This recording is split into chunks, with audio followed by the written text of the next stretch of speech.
সফর করো আর দেখো তুমি, সৃষ্টি যে প্রভুর এই কত সুন্দর।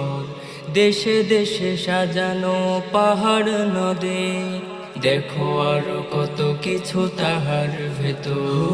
সফর করো আর দেখো তুমি, সৃষ্টি যে প্রভুর এই কত সুন্দর। দেশে দেশে সাজানো পাহাড় নদে, দেখো আরো কত কিছু তাহার ভেতর। সুবহানাল্লাহ ওয়ালহামদুলিল্লাহ ওয়ালা ইলাহা ইল্লাল্লাহ আল্লাহু আকবার। সুবহানাল্লাহ ওয়ালহামদুলিল্লাহ ওয়ালা ইলাহা ইল্লাল্লাহ আল্লাহু আকবার।